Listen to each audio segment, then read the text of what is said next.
अस्सलाम वालेकुम students, welcome back to my channel. अभी हमने स्टार्ट करना है अपना नेक्स्ट टॉपिक और मैं हूँ अशफाक, आपकी केमिस्ट्री टीचर। ओके जी, आज मैंने ये नेक्स्ट लेक्चर के अंदर भी हमारा प्रीवियस लेक्चर क्यों लिखा हुआ है, तो इसलिए लिखा हुआ है कि आपकी बुक पे टेबल दिया हुआ है, ठीक है, इन सारे का, जिसपे आपको कंपाउंड का नाम, ऑर्गेनिक कंपाउंड का नाम भी दिया गया है, ठीक है, साथ में उसका जो है वो मॉलिक्यूलर फार्मूला भी दिया गया है, स्ट्रक्चर फार्मूला भी दिया गया है और कंडेंस्ड फार्मूला भी दिया गया है। आप लोग वहाँ से भी देख सकते हो उसको, ठीक है।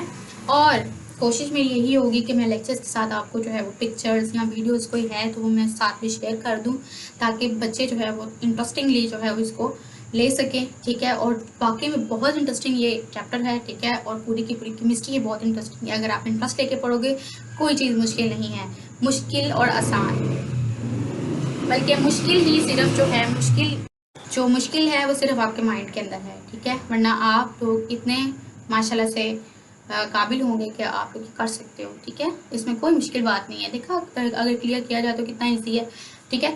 तो हम अपने अब नेक्स्ट टॉपिक की तरफ चलते हैं, जो कि है हमारे पास classification of organic compound. Types को हमने डिस्कस कर लिया, ठीक है, कॉन्सेप्ट क्लियर है। तो फिर तो आपके लिए जो है ये करना कोई मुश्किल बात नहीं है, जो टेबल में आपको दिए हुए हैं, ठीक है। अब हम ऑर्गेनिक कंपाउंड की क्लासिफिकेशन की तरफ जा रहे हैं कि क्लासिफिकेशन इसकी कैसी होगी।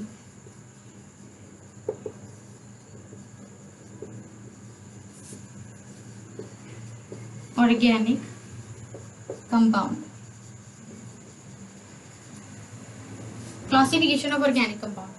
अब ऑर्गेनिक कंपाउंड के जाहिर सी बात है, जब वो डिस्कवर हो गए, उनकी नई डेफिनेशन भी आ गई, ठीक है, उसके बाद फिर हमने उसके फार्मूलाज भी देख लिए कि किस किस तरह से उसको रिप्रेजेंट किया जाता है। अब हम उसको क्लासीफाई करेंगे, क्योंकि 10 मिलियन से ज़्यादा ऑर्गेनिक कंपाउंड जो है वो डिस्कवर हो चुके हैं, ठीक है, और कई सारे जो हैं वो हर साल लैब में भी तैयार किए जाते हैं, ठीक है।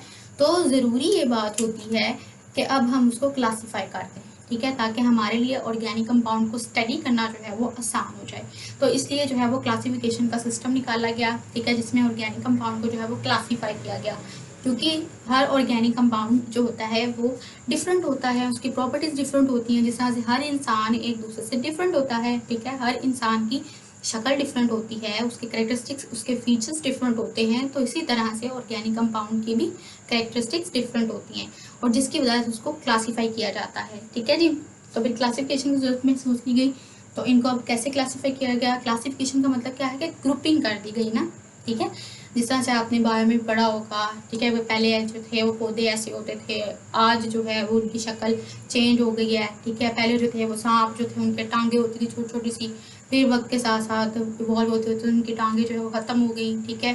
तो इस तरह से एवोल्यूशन हुई, ठीक है। तो इसी तरह से ऑर्गेनिक कंपाउंड की, क्योंकि इतने सारे डिस्कवर हो चुके हैं 10 मिलियन से ज़्यादा, और हर साल जो है वो लैब में भी तैयार किए जाते हैं, तो जाहिर सी बात है सारे एक टाइप के तो नहीं होंगे, ठीक है, तो डिफरेंट टाइप्स के होंगे, तो हमें ग्रुपिंग करनी चाहिए इसकी, ताकि हमें इसको स्टडी करने में आसानी हो। तो वो ग्रुपिंग कैसे की गई, कैसे क्लासिफिकेशन की गई, वो हम देखने लगे हैं। तो क्लासिफिकेशन की गई ऑर्गेनिक कंपाउंड्स की किसमें, एक तो हमारे पास जो थे वो ए साइक्लिक कंपाउंड्स थे, ए साइक्लिक ऑर्गेनिक कंपाउंड्स, और दूसरे कौन से थे, साइक्लिक ऑर्गेनिक कंपाउंड्स, ठीक है। जो ए साइक्लिक ऑर्गेनिक कंपाउंड्स थे, ठीक है जी, ए साइक्लिक जो ऑर्गेनिक कंपाउंड्स थे उसमें भी हमारे पास ए साइक्लिक मतलब जिसमें जो है वो साइकिल नहीं होगा, ठीक है, ये ओपन चेन होंगे, ठीक है, मतलब बिल्कुल स्ट्रेट चेन की फॉर्म में होंगे, ठीक है। ए साइक्लिक मतलब जिसमें कोई भी रिंग वगैरह नहीं होगी, इनके स्ट्रक्चर के अंदर बिल्कुल स्ट्रेट चेन होंगी ये, ठीक है। और ए साइक्लिक की फर्दर जो टाइप्स हैं वो क्या है, open chain and close chain, ठीक है, ओपन चेन भी और क्लोज चेन भी। ओपन चेन भी है, ठीक है, स्ट्रेट चेन और ब्रांच्ड, ठीक है जी, जिसमें हमारे पास जो है ए साइक्लिक में हमारे पास आ जाते हैं स्ट्रेट चेन, जिनमें बिल्कुल सीधी चेन होगी, स्ट्रेट चेन, और ब्रांच्ड हो सकते हैं ये, ठीक है। स्ट्रेट चेन बिल्कुल इसी तरह से कार्बन कार्बन कार्बन, ठीक है, इस तरह से hydrogen hydrogen hydrogen hydrogen hydrogen, और ब्रांच्ड मतलब इस तरह से कार्बन कार्बन कार्बन, इस तरह से नीचे भी कार्बन, उसकी भी जड़ें निकाल दी आपने, ठीक है, इस तरह से इस तरह से इस तरह से और इस तरह से, ठीक है। तो स्ट्रेट चेन भी और ब्रांच्ड भी हो सकते हैं ये, ठीक हो गया।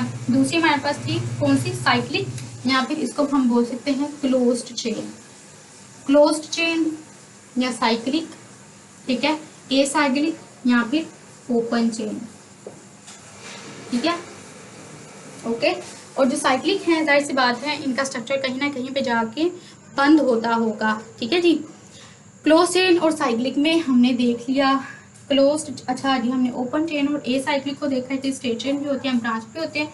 साइक्लिक और जो क्लोज्ड चेन होते हैं ये अब हमारे पास होते हैं वो वाले जिनके अंदर सर्कल बन रहा होगा, रिंग बन रही होगी, ठीक है। और इसमें कौन कौन से आ जाते हैं, होमोसाइक्लिक भी आ जाते हैं, और इसके अलावा और कौन से आ जाते हैं, एलिसाइक्लिक भी आ जाते हैं, होमोसाइक्लिक भी, ठीक है, होमोसाइक्लिक और साथ में आ जाते हैं हमारे पास हेट्रोसाइक्लिक। जो होमोसाइक्लिक है ना बेटा लोग हमारे पास, उसकी आगे से फर्दर क्लासिफिकेशन है एरोमेटिक में, ठीक है, वो एरोमेटिक भी हो सकते हैं, ठीक है, एरोमेटिक भी हो सकते हैं और एलिसाइक्लिक भी हो सकते हैं, ठीक है, एरोमेटिक भी और एलिसाइक्लिक भी। अब अगर हम इनका देखें साइक्लिक और क्लोज्ड में, मतलब आपके पास कोई ना कोई कार्बन की जो है वो इस तरह से क्लोजिंग हो रही होगी, ठीक है, एंड वाली कार्बन फ्री नहीं होगी, वो दूसरी कार्बन के साथ अटैच होगी, ठीक है।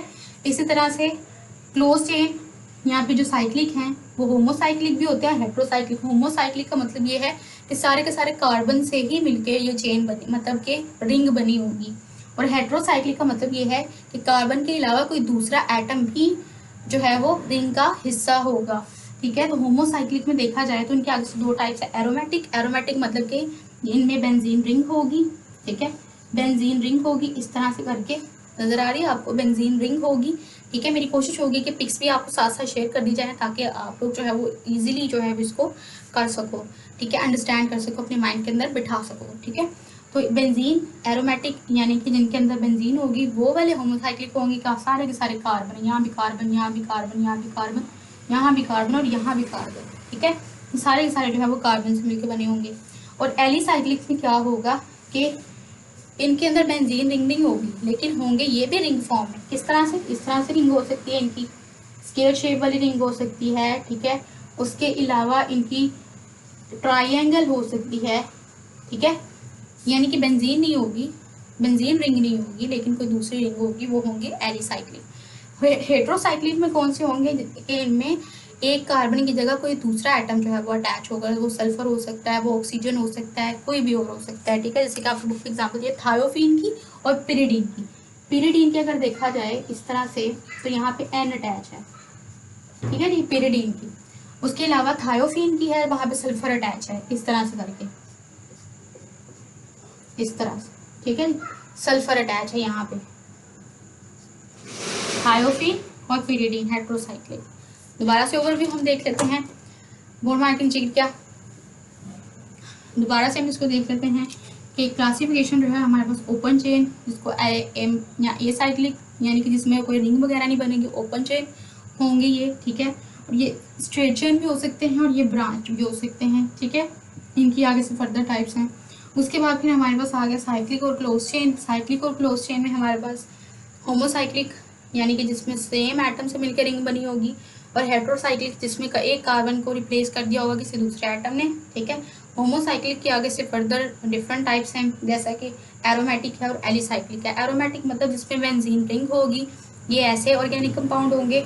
और एलिसाइक्लिक जो कि होमोसाइक्लिक ही टाइप है, और उसमें वो कौन से होंगे, बेंजीन रिंग के अलावा कोई रिंग बन रही होगी, ठीक है, बेंजीन रिंग नहीं होगी। जैसे कि आपके पास ये आपको स्क्वायर शेप की ट्रायंगल नजर आ रही है, ठीक है। इसी तरह से हमारे पास हेट्रोसाइक्लिक है जिसमें एक कार्बन को जो है एक सल्फर ने रिप्लेस कर दिया हुआ है, जिसको थायोफीन कहा जा रहा है। और दूसरी पेरिडीन की एग्जांपल दी हुई है यहाँ पे हेट्रो में, जहाँ पे एक कार्बन की जगह पे नाइट्रोजन अटैच है। I hope it's clear. कोई भी इशू तो let me know in the comment section. और एफर्ट पसंद आ रही है तो लाइक ज़रूर कीजिएगा, शेयर ज़रूर कीजिएगा। और बिल्कुल आप लोग बहुत ब्रिलियंट स्टूडेंट्स हैं, आप लोग स्क्रीनशॉट वगैरह ले रहे होंगे साथ साथ, ठीक है, जिससे आप लोग क्या कर रहे होंगे, अपने नोट्स भी रेडी कर रहे होंगे, तो ज़रूर इम्तहान में आप लोग कामयाब होंगे। और नेक्स्ट लेक्चर तक के लिए थैंक यू सो मच। तब तक के लिए टाटा।